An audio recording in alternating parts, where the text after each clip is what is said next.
Olha, esse talvez seja o meu vídeo mais censurado até os dias de hoje. Então eu já vou avisando que se você não tem estômago para digerir temas muito sensíveis que nós vamos abordar ao longo desse vídeo, é melhor você nos deixar agora. Aqui no canal tem muita coisa, tudo é terror, mas muitas das coisas são bem tranquilas de você acompanhar e até mesmo são divertidas, na minha opinião. Então você tem um monte de opção para assistir.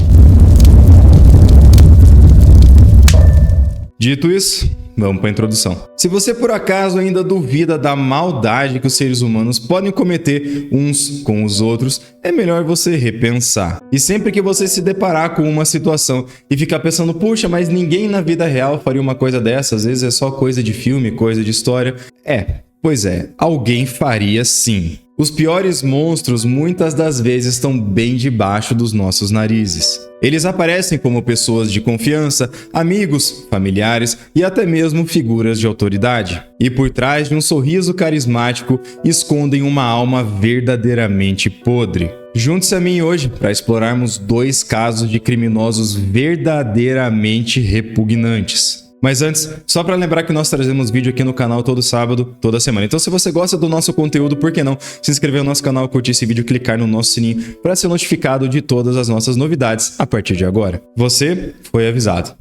Vamos lá. Joy Junction era um programa de televisão muito famoso nos Estados Unidos no final da década de 90. Ele era apresentado na rede de televisão Christian Television Network, ou CTN para os mais íntimos, e passava ali um conteúdo cristão voltado para as crianças. Ele deixou de ser exibido no início dos anos 2000 e hoje é considerado uma mídia perdida, isso porque os seus episódios não podem ser encontrados em lugares nenhum mais. Ou melhor, pelo menos a maioria deles, né? Alguma coisa ou outra você vai encontrar. Tudo isso aconteceu por conta de um caso terrível envolvendo um dos participantes do programa. O Ronald William Brown era um dos integrantes da equipe que formava o Joy Junction. No programa, ele interpretava um ventríloco. Sabe aqueles caras que tem um bonequinho na mão que eles controlam aqui e eles falam na voz do boneco, só que não parece que eles estão falando, parece que eles estão conversando com o boneco, sabe?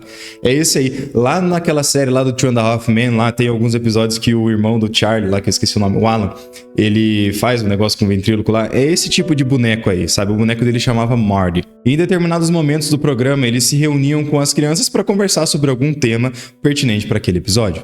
E em um desses episódios, o Ronald, através do seu boneco, né, conversando com as crianças, fala sobre os perigos de você ter contato, ver imagens sujas e ter pensamentos malignos claramente se relacionando com o consumo daqueles tipo de vídeo lá. Vídeos, imagens, enfim, você entendeu. Ironicamente, esse seria o tema de uma grande polêmica envolvendo esse rapaz aí. Na verdade, eu chamar isso de polêmica, na verdade eu tô passando pano pra ele, porque na verdade foi um crime doentio mesmo. Mas vamos no começo, né?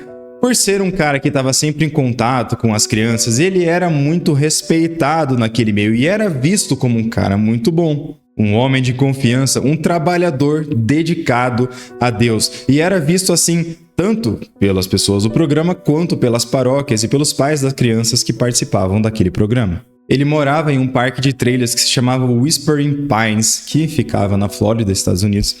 E ele tinha um costume, o hábito, de reunir várias crianças no seu trailer nas quarta-feiras de tarde para comer pizza. Então as crianças ficavam por lá e mais tarde ele pegava essas crianças e esses meninos e meninas que estavam lá no trailer dele e levava para o culto, né? Levava para a igreja no período da noite. E ele fez isso por muito tempo e, a princípio, esse não é um problema iminente. Só que teve uma situação em que os primeiros sinais de uma coisa muito estranha começaram a aparecer envolvendo o Ronald. Olha só, em 23 de julho de 1998, ele foi abordado pela polícia no seu carro, né? Então, por nenhum motivo muito grave, na verdade, ele ia levar uma multa por velocidade, coisa que não é, assim, tão abusiva, mas o que saltou aos olhos da polícia naquele momento, que foi muito estranho, é que no banco do seu carro tinha 2 roupas íntimas infantis masculinas. E quando os policiais perguntaram o porquê que ele tinha aquelas 2 cuecas ali no carro, ele respondeu que era um ventriloquista, né, que mexe com bonecos de ventríloco, e que essas roupas íntimas seriam para o seu boneco. E assim, naquele momento, essa desculpinha aí foi o suficiente para liberar o Ronald, e os policiais não pensaram muita coisa disso. Só que um grande escândalo estava por vir. Em julho de 2012, uma grande operação policial que capturou diversos predadores sexuais infantis também prendeu Ronald William Brown, sob uma suspeita inicial de que ele estaria recebendo esse tipo de conteúdo infantil, sabe? Não preciso ficar falando aqui, né? O homem que, no momento, tinha 58 anos de idade, teve a sua casa invadida pela Homeland Security Investigations, né, HSI dos Estados Unidos, uma polícia especializada lá, e também teve o seu computador confiscado para uma análise. E foi através dessa análise que a polícia conseguiu confirmar o envolvimento de Ronald com uma grande rede de criminosos que estava distribuindo esse tipo de conteúdo, inclusive liderada por um outro grande criminoso que tinha sido preso meses atrás. Esse outro criminoso se chamava Michael Arnett, que na época da sua prisão, em 15 de maio de 2012, tinha 38 anos de idade. Michael era do Kansas e vinha sendo investigado já há algum tempo sob suspeitas de compartilhamento de conteúdo de pedofilia e necrofilia. E as investigações confirmaram que Michael não apenas compartilhava esse tipo de conteúdo, mas também produzia conteúdos que envolviam corpos nus expostos de crianças e até crianças mortas. Fora os abusos, né? Eu não vou ficar descrevendo aqui porque nesse momento o YouTube e meu editor estão com uma arma na minha cabeça aqui agora para eu não falar isso aí porque eu vou dar trabalho pra caramba. Enfim, todo esse material repulsivo era compartilhado através dos fóruns da internet e o Michael, lógico, ele utilizava diversos nicknames diferentes nesses fóruns para evitar ser pego. Mas um chat em particular que ele participou em 2011 chamou muita atenção da polícia. Nesse chat especificamente, o Michael tem uma longa conversa com outro usuário chamado Uelime, que o tema dessa conversa era a prática de canibalismo, sequestro e assassinato de crianças. Se você já ligou os pontos aqui, esse usuário, Uelime, futuramente seria descoberto como Ronald William Brown. E isso foi descoberto, é claro, através do acesso que a polícia teve no computador pessoal do Ronald. Mas na verdade, assim, eles encontraram muito mais do que só isso no computador do Ronald. Na inspeção do computador dele foram encontrados arquivos que mostravam imagens de pornografia infantil, crianças em situação de escravidão e até crianças mortas. Essas imagens e vídeos estavam numa pasta chamada Karsten. Um desses arquivos mostrava um pré-adolescente do sexo masculino deitado nu sobre uma mesa de metal. A boca dele estava amordaçada, os seus pés e as mãos estavam amarrados e o rosto dele estava virado diretamente para a câmera. Um outro arquivo mostrava também um garoto nu com as suas pernas e braços amarrados nas suas costas e a sua genitália estava exposta de uma forma lasciva para a câmera. Todas essas imagens perturbadoras datavam de maio daquele ano, próximo da prisão do Michael Arnett. Eu comentei aqui mais cedo sobre o histórico de mensagens que eles dois trocavam. E, bom, quando foram olhar esse chat ali também perceberam que os dois tinham um desejo, assim, muito depravado de consumir a carne dessas crianças. Ao longo dessas conversas, eles se referiam às crianças como leitões, por esse termo leitões, e discutiam diversas maneiras de raptar, mutilar, e preparar a carne dessas crianças para consumo. No ano seguinte, Ronald foi levado a julgamento, onde confessou pelo menos 8 acusações de recebimento de pornografia infantil.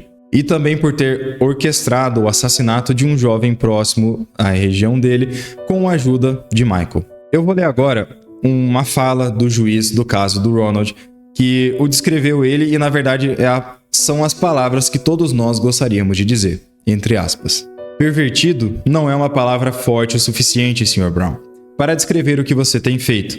Depravado não é forte o suficiente. Todos os adjetivos parecem inadequados. Ele acabou sendo sentenciado por um tempo chocantemente baixo, de 20 anos, digamos assim, né, em relação aos crimes que cometeu, mas acabou morrendo na prisão em 2020. E bom, tá aí. Se você duvidou que a história ia ser pesada, tá aí a sua história. Essa eu acho que na verdade é a mais pesada aqui do vídeo. A outra é pesada também, não vai melhorar, não cria expectativas, mas pelo menos não vai ser com crianças, né?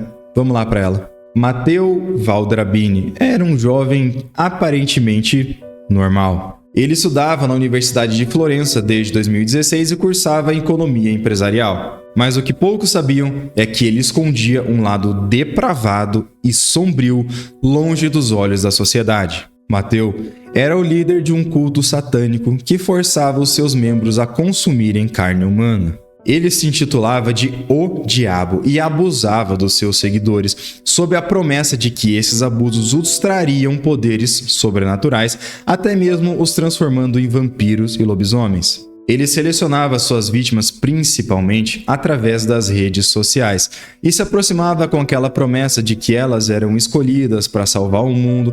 Ele ia atrás de pessoas vulneráveis no final das contas, tá? Pessoas que se sentiam excluídas da sociedade, precisavam de atenção, precisavam de alguma amizade desesperadamente, e ele predava esse tipo de pessoa. E quando esses jovens eram atraídos por seu culto, ele os ameaçava, dizendo que se eles não se submetessem aos abusos e não seguissem as suas ordens, todos da sua família iriam morrer. E para convencê-los ainda mais do seu misticismo e até impor um terror psicológico nas suas vítimas, ele elaborou um ritual de ressurreição, um negócio bem complexo, que ele pedia para que os seus seguidores o estrangulassem e ele fingia que estava morto. E depois ele fingia que ressuscitava, levantava, colocava o pescoço no lugar, sabe? Todo um teatro. Esses abusos ocorriam nas florestas da região e sempre com aquela premissa de ritual de iniciação em que ele iria livrar o corpo das pessoas dos demônios. Inclusive, na véspera do ano de 2018, em 31 de dezembro ali de 2017, ele instruiu os seus seguidores a consumirem carne humana que ele alegou ter comprado de um cara que vendia corpos em Florença. Ele também agredia muito os seus seguidores e forçava eles a inalar uma fumaça de cristal queimado lá. Eu não sei bem o que é isso, mas parece um troço bem ruim. Tinha um ritual lá que ele chamava de sangue de dragão e dentadas de vampiro e lobisomem. E era basicamente assim, ele mordia os seus seguidores lá e fazia eles tomar sangue. E de acordo com ele, se fizessem isso, se passassem por isso, esses seguidores iam ganhar poderes sobrenaturais, como os dele. Todos esses rituais eram extremamente bizarros e depravados mesmo. Inclusive, nas investigações foi apurado que ele fazia também um outro ritual em que ele encorajava suas vítimas a beber uma mistura de sêmen e sangue, e também esfaquear o cérebro de um animal morto. Até que uma das vítimas finalmente abriu a boca e falou com toda a sua situação, em que Mateu ameaçou ela, essa menina, de que se ela não fizesse sexo com ele, a irmã dela de 7 anos iria morrer. Assim como os pais dela. Como se já não bastasse esses abusos físicos mesmo, os membros da seita eram obrigados a mandar fotos nus para o líder da seita, que era o Mateu, e para que ele oferecesse essas imagens para uma entidade chamada Hydra. No caso, ele compartilhava essas fotos nos fóruns de bate-papo aí da internet, mesmo sabendo que alguns dos seus seguidores, a grande parte deles na verdade, eram menores de idade. Essas imagens também serviam como uma forma de chantagem para ele mesmo para com os seus próprios membros. A primeira denúncia mesmo que foi feita foi na verdade por uma mãe de uma das vítimas do Mateu que ficou preocupada com o comportamento do filho, inclusive pelo aparecimento de algumas marcas no corpo dele, depois de uma reunião esquisita que ele foi na floresta. Na primeira fase da investigação, 4 vítimas foram confirmadas, mas depois dessas investigações iniciais ali, outras 9 tomaram coragem e apareceram.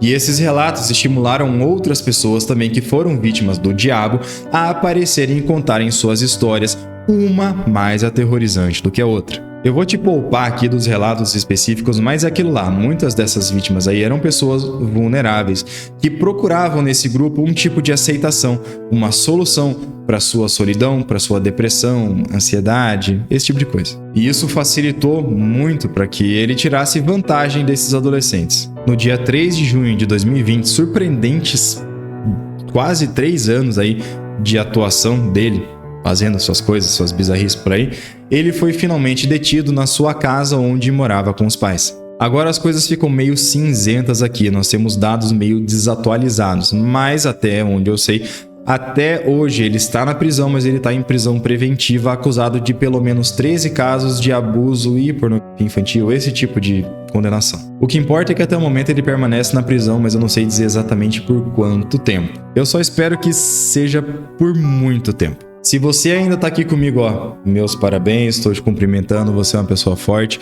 Não precisava ter ouvido tudo isso, eu sei, eu também não precisava ter pesquisado, mas só que era uma coisa que eu acho que deveria ser contada aí para vocês também terem isso na cabeça, se conscientizarem que talvez algumas pessoas não sejam o que parecem. E que esse tipo de coisa é muito mais comum do que a gente imagina, muitas vezes acontece debaixo dos nossos narizes sem ninguém perceber. Então já é bom desconfiar da próxima vez que alguém te chamar para uma floresta. Ou um programa de TV infantil, é claro. Mas e você, o que achou das nossas histórias? Tem algum comentário a fazer? Tem alguma outra história que gostaria que eu cobrisse por aqui?